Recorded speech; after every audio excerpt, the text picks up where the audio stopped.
Speedcafe.com is here at Sydney Motorsport Park for what is the first official outing of the V8 Supercars in 2014, the pre-season test. And just like the first day at school, everyone's checking out the new uniforms, and in this case, the new cars as well. A lot of cars to look out for this weekend as well. Another new manufacturer. I mean, it's quite amazing to see 5 manufacturers in this game now. Well, it is, and I think that you have to almost go back into the mid-80s and sort of get that sort of quality and all that amount of manufacturers involved. So to have Volvo in, they've got a benchmark because obviously they've seen what Nissan and Mercedes have done over the last 12 months. So, you know, hopefully Gary Rogers and the guys down there have done a great job. The car looks good. At this stage, we don't know what it's going to be like in lap times or speed, but no doubt in the next sort of day or so we'll find out. But look, it is. It's great. It's great to see another manufacturer involved, and you know, good on them. Fingers crossed that they, you know, they're as fast, if not as fast as you know what we've seen the Nissans and the Mercedes. The question always comes up every year, Craig, can you do it this year? Oh, well, we hope so. I think that we've started the season off on a positive note. I know Jamie will be one of many of drivers that we're going to have to race against and be very competitive. So, you know, fingers crossed. You know, we completed every race last year, so that was a big positive. But we need to capitalise on better results. You know, we need to qualify better to give us more opportunities to race better. You know, we always race well, but we start too far back. But this year, look, it's a brand new year, brand new season, and you know, same cars, same knowledge of you know, in a sense of JJ and I. So we're really looking forward to getting back in the car and seeing what we can do. Now, last year they ran 3 cars. They've gone back to 2. It's probably not a disadvantage, is it? Because, you know, there's a lot more focus on the 2 cars now. Yeah, I mean, to be honest, you know, I'm a big fan of 2-car model. I think there's one team that's dominated this sport, and I don't think it's a coincidence that they're focused on simply 2 cars. So obviously as a business there's merit in 3 and 4 cars, but I think right now for us at Erebus, I think it's an ideal way to hone in on the 1%ers and really knuckle down on focusing on car 4 and car 9 and making sure we can get those 2 Erebus AMGs fighting at the front, and for sure it just helps having that closer knit environment, less distractions, and focus on what really matters to us right now. What's the goal straight out of the box, I guess, at this test day? It's a test day, but it's a fan day. But what do you really want to get out of this weekend? I guess just getting intact with the car, make sure all the ergonomics are okay, driver related, and yeah, just trying to see if we can get a baseline with the setup with this on Saturday with our car, and head into Clipsal of a good test day. And I guess overall, though, you must be looking forward to this season more than any other. Yeah, for sure. To be with Factory Ford team's a dream come true of mine, and yeah, really looking forward to try and perform. Well, Robert, for a Swede in a Swedish car in an Australian championship, we're excited. What about yourself? Yeah, say the least. Yeah, I'm the same. I mean, I can't wait to drive. So yeah, it will be good.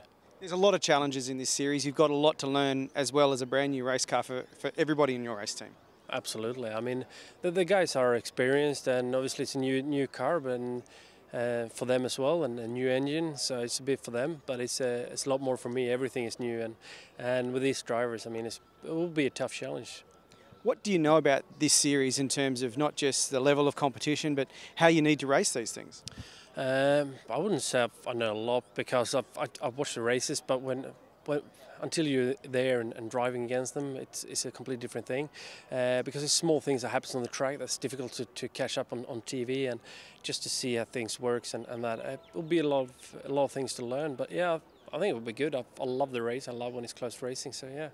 But also, this is going to be the big focus this year, this brand new car in this championship. So people will be wanting a lot of your time and a lot of you to know what's going on too. Yeah, that's fine, and hopefully if we do well, they want more time. So yeah, it's just good. I mean, that means that we've done something right at least, and in the beginning it's a new thing that's what the attention goes to. But hopefully in a few races we'll go into the results. Rick, a week is a long time in motorsport, and you're really having to do a massive transition from the 12-hour last weekend back to what you regularly do. Yeah, the 12-hour for me was just such a fantastic experience. It's very interesting to leave a category where you've built up a little bit of respect over a lot of years and head to something that really you start as a rookie on the Friday of the event and have to gain the respect of the category and the team as the weekend progresses. And for me, that was very different, and I thought we did okay. Obviously, the incident itself is another story, but the weekend to that point was quite exciting, and for me, very beneficial to do something like that before we head into the V8 Supercar Championship and get full swing swing into that. So obviously here at Sydney Motorsport Park now, ready to change back to V8 Supercar driver and start testing and so on. But really the quest for us this weekend in testing is to quantify what we've got as a race car and feel if there's any differences handling wise around a track like this, which has got some really good high speed corners, and just continue to do what every driver tries to do and try and drive the perfect lap. You've also added a guy this weekend who you really only met last week anyway, and Alex Buncombe. What does he bring for you guys this weekend?